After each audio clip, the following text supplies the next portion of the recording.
कभी कभी लाइफ में कुछ ऐसा मोमेंट होते हैं जहां सब कुछ नॉर्मल लगता है, लेकिन बस एक गलती, एक छोटा सा डिसीजन सब कुछ बदल के रख देता है।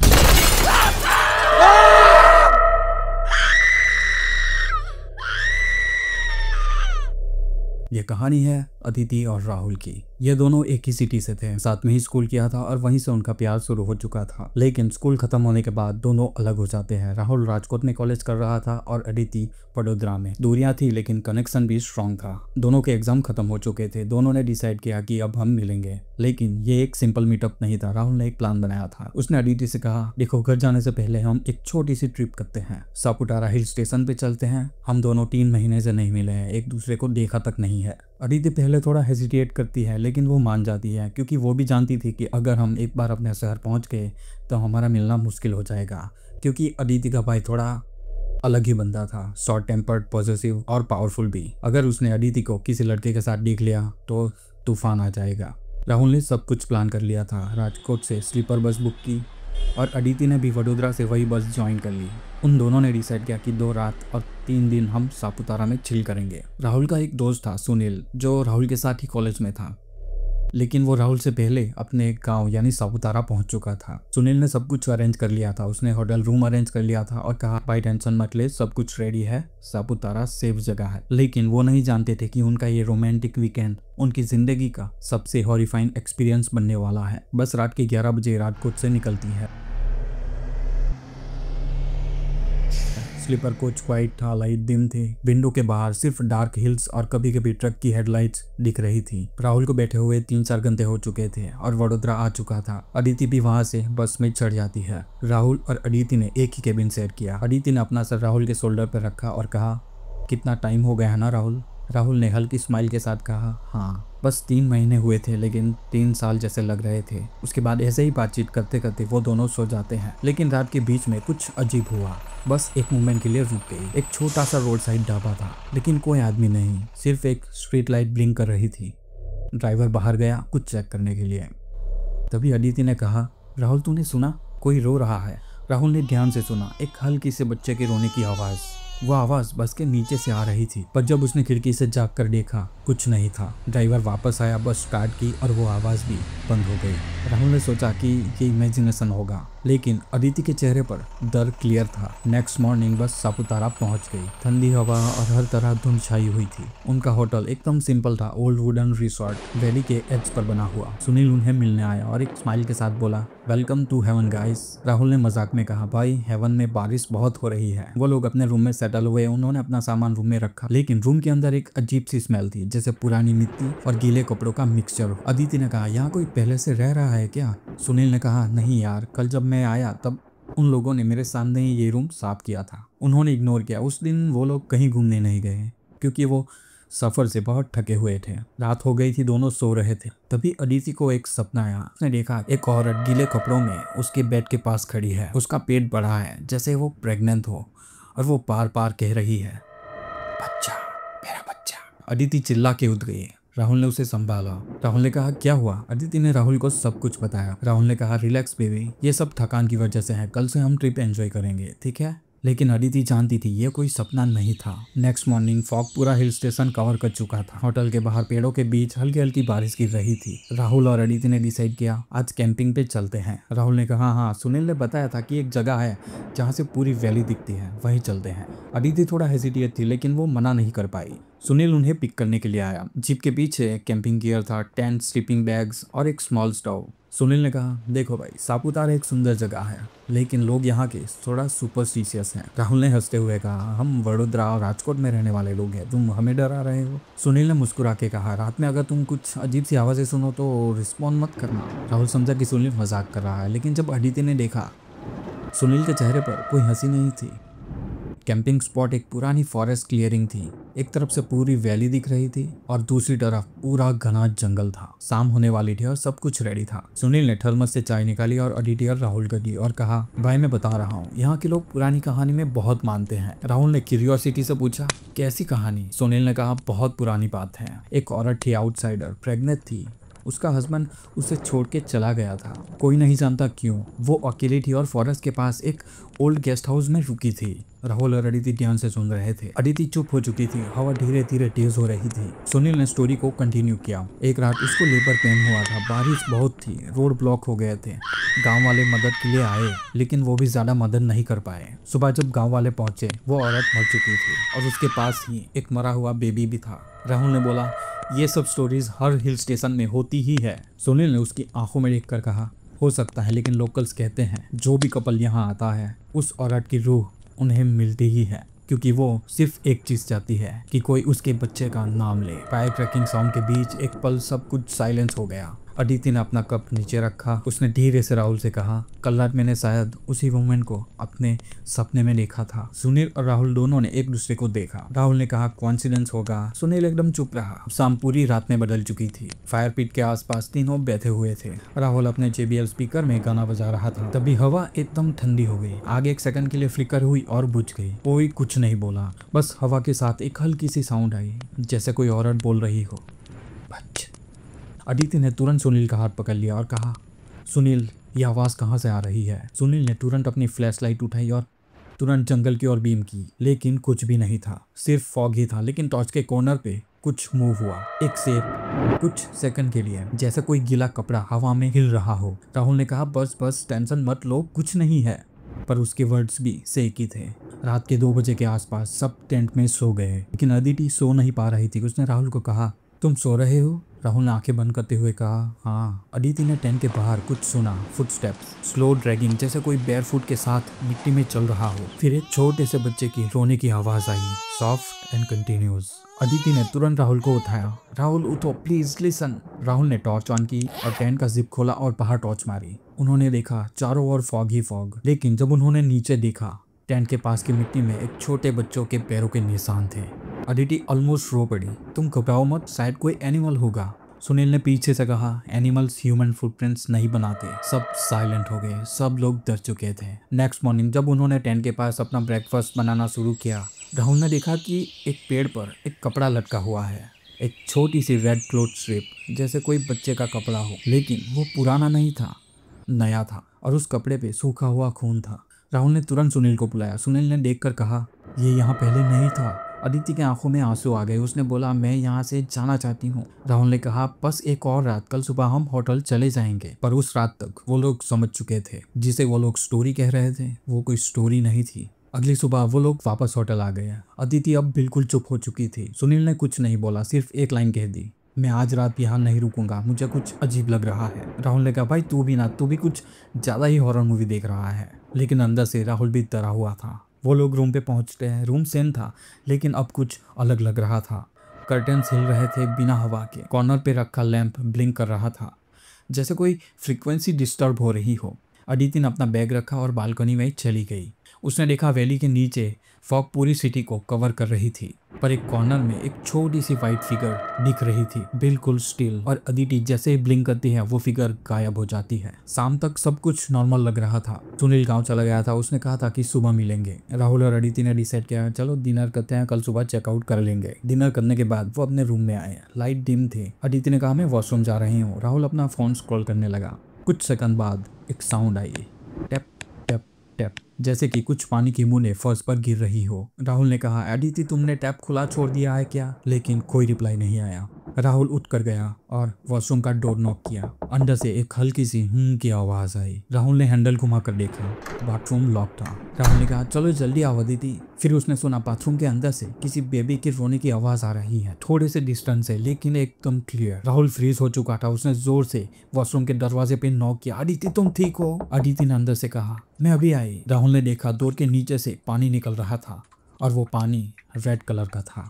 उसका दिल ये सब देखकर लिटरली रुक चुका था। उसने जोर से हैंडल घुमाकर वो डोर खोला। अंदर अदिति श्रिंक के पास खड़ी थी, आंखें ब्लैंक, और उसके पीछे वॉल पे लिखा था, मेरा बच्चा। वो लिखावट ऐसी थी जैसे किसी ने भीगी हुई फिंगर से वो सब कुछ लिखा हो, लेकिन क्लियरली विजिबल थी। राहुल तुरंत अदिति के पास गया। उसने अदिति को चेक किया। अदिति तुम ठीक हो? क्या हुआ तुम्हें? अदिति ने धीरे से बोला, वो यहाँ थी। राहुल ने पूछा, कौन? अदिति ने कहा वही औरत जिसने मुझे देखा। उसी रात राहुल ने डिसाइड किया कि हम होटल चेंज करेंगे, लेकिन सापुतारा में उस वक्त बहुत ज़्यादा टूरिस्ट थे, कोई रूम अवेलेबल ही नहीं था। उन्होंने तुरंत अपने मैनेजर को कॉल किया।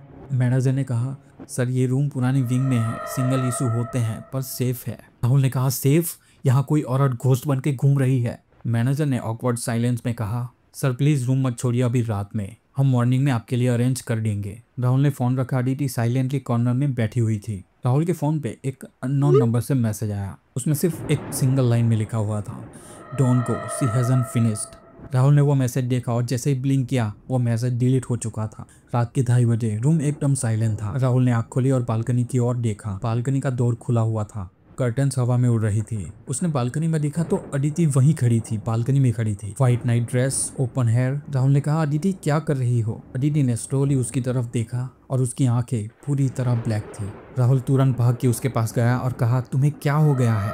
अदिति ने राहुल से कहा उसने मुझे कहा है कि वो बच्चा लेने आ रही है। राहुल ने सोचा वो स्लीप वॉकिंग कर रही है। उसने बालकनी का दरवाज़ा लॉक किया और अदिति को अपने बेड पर सुला दिया। फिर उसने सुना बालकनी के बाहर से एक लोरी की आवाज़, जैसे कोई माँ अपने बच्चे को सुलाने की कोशिश कर रही हो। राहुल उठा और कर्टन के गैप से देखा और वहाँ एक औरत खड़ी थी गीले कपड़ों में और उसका चेहरा फीका था। गीले कपड़े, पेल स्किन और पेट फूला हुआ जैसे कि उसकी अभी डिलीवरी होने वाली हो। उसने राहुल की तरफ देखा और हल्की सी स्माइल दी। राहुल ने तुरंत पीछे मुड़कर देखा। अदिति बेड पे सो रही थी और फिर से उसने बालकनी की ओर मुड़कर देखा, लेकिन वो औरत गायब थी। लेकिन बालकनी के ग्लास के दरवाजे पे लिखा था टुमारो। सुबह राहुल का दोस्त सुनील वापस आया। राहुल ने उसको सब कुछ बताया। सुनील के फेस का कलर भी उड़ चुका था। सुनील ने कहा भाई ये सब कोई नॉर्मल हंटिंग नहीं लग रही, किसी औरत का बच्चा यहाँ मरा था। अदिति तब तक साइलेंट थी। उसने धीरे से कहा उसने मुझे कल रात बोला था तुम माँ बनोगी मेरी जगह। अब रूम में डेड साइलेंस था, एकदम क्लियर साइलेंस। राहुल के हाथ से चाय का कप गिर गया। उस सुबह सापुतारा में फॉग नॉर्मल से ज्यादा थी। होटल के बाहर एक अजीब सा सुकून था, वो सुकून जो तब होता है जब कुछ बहुत गलत होने वाला हो। राहुल, सुनील और अदिति ब्रेकफास्ट टेबल पर बैठे थे। अदिति बिल्कुल चुप थे, उसका फेस फीका पड़ चुका था, आंखों के नीचे डार्क सर्कल्स थे। राहुल ने नोटिस किया कि अदिति के हाथ थोड़े सूजे हुए हैं और राहुल ने अदिति से पूछा तुम ठीक हो? अदिति ने बस सिर हिलाया, पर उसके टोन में कुछ था जैसे वो अपने बॉडी में कुछ फील कर पा रही हो। सुनील लगा भाई मुझे लगता है हमें पता करना चाहिए कि ये रूम में पहले क्या हुआ था। वो लोग रिसेप्शन पे गए। राहुल ने मैनेजर से पूछा रूम नंबर 307 का रिकॉर्ड दिखा सकते हो? क्या कोई इंसिडेंट यहाँ हुआ था पहले? मैनेजर पहले थोड़ा हेजिटेट हुआ। सर प्लीज़ इसके बारे में ज़ोर से मत बोलिए, आप लोग नए हो, कुछ समझ नहीं पाओगे। राहुल ने फोर्स किया मैं सब कुछ समझ लूँगा, बस सच बताओ।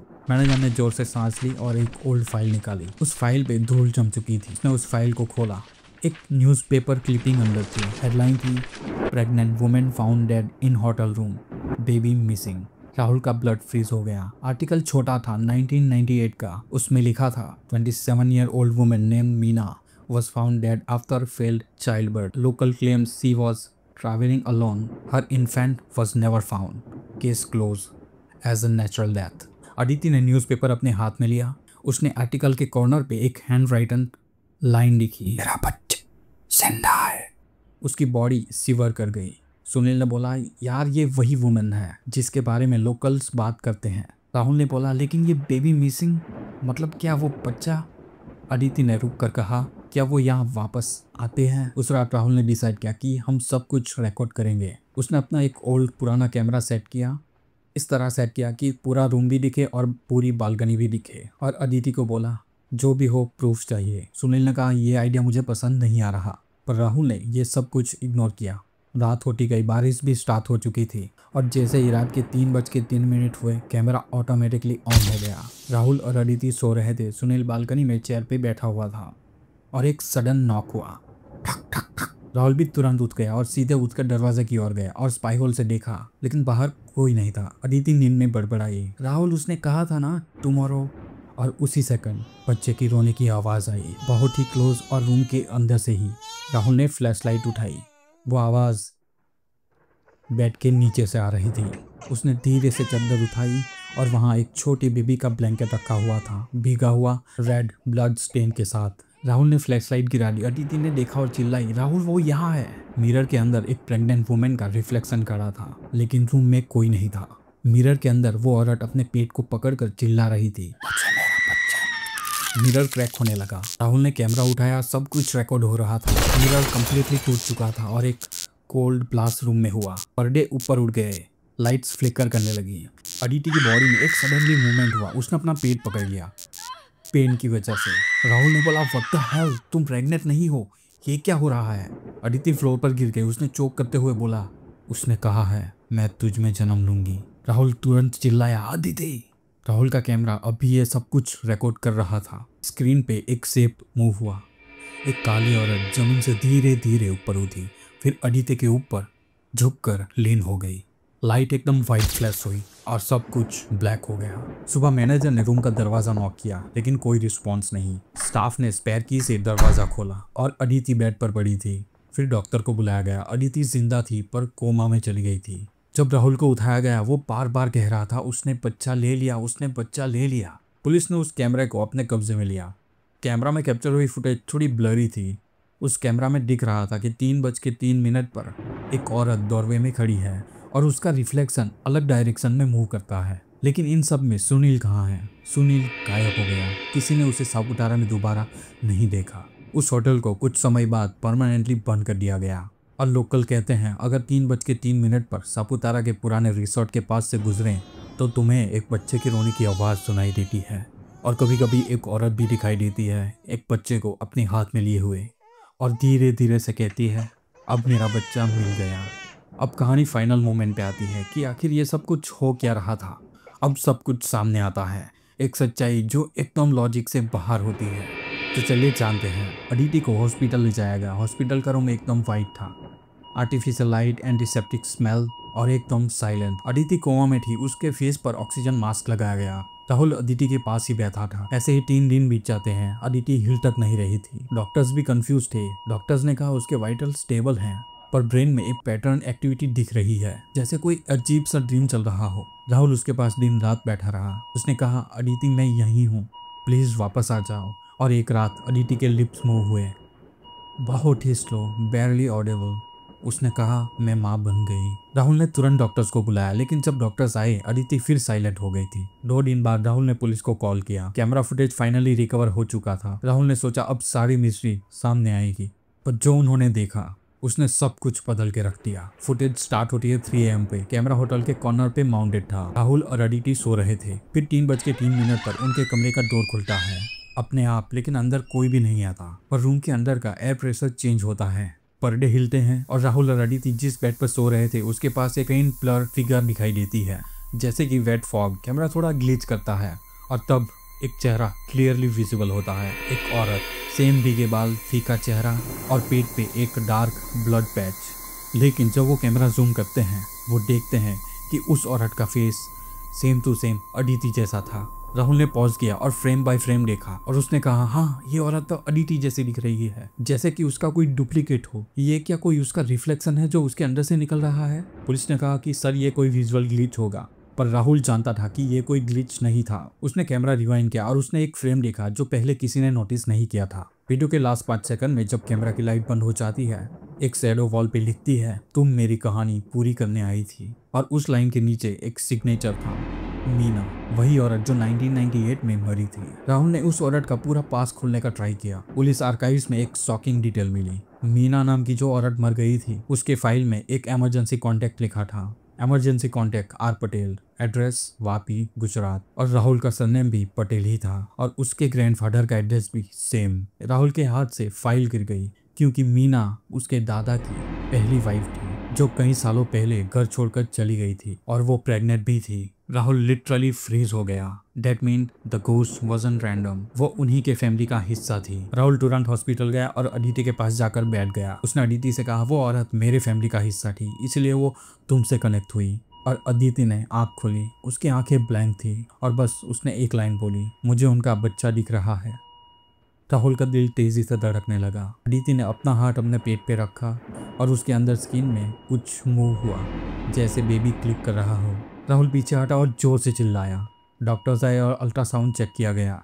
मशीन में भी इमेज फ्लिकर हुई और एक फेंट बेबी की आउटलाइन दिख रही थी। प्रॉब्लम ये थी कि अदिति मेडिकली प्रेग्नेंट नहीं थी। डॉक्टर्स ने कहा, सर ये इम्पॉसिबल है।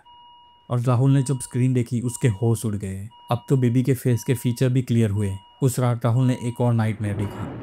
बालकनी पे एक वुमेन खड़ी थी, एक बेबी गोद में लिए हुए। उसने राहुल की तरफ देखा और कहा, अब मैं अकेली नहीं हूँ। राहुल चीखने लगा, तुम क्या चाहती हो? वो औरत मुस्कुराई, बस इतना कि तुम मुझे भूल मत जाना। और उसके बाद सब कुछ ब्लैक। वो औरत गायब हो चुकी थी। अदिति नेक्स्ट मॉर्निंग जागी। वो बिल्कुल नॉर्मल थी। डॉक्टर्स भी शॉक थे। कोमा गया पर हेल्थ परफेक्ट थी। किसी को समझ नहीं आया कैसे। डिस्चार्ज के टाइम पर नर्स ने राहुल को एनवलप दिया। सर, ये किसी ने काउंटर पे रखा था, आपका नाम लिखा है। राहुल ने एनवलप खोला। अंदर एक फोल्डेड बेबी क्लोथ था, वही रेड क्लोथ जो उन्होंने कैंपिंग में देखा था, साफ फोल्डेड।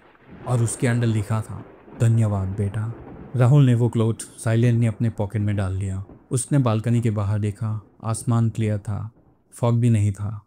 अदिति ने भी देखा, लगता है सब कुछ खत्म हो गया। और तभी हवा का एक झोंका आया, पर्दे उड़े। तो दोस्तों, यही थी अदिति और राहुल की कहानी। थोड़ी सी फिक्शनल लगती है, लेकिन अभी मेरे पास कोई ऑडियंस, कोई व्यूवर्स नहीं है। तो अगर आप अपनी कहानी हमें भेजना चाहते हो तो स्क्रीन पर दिए गए मेल पर आप अपनी कहानी हमें मेल कर सकते हैं। मैं अपने अंदाज में उसे नरेट करूँगा। Thanks for watching.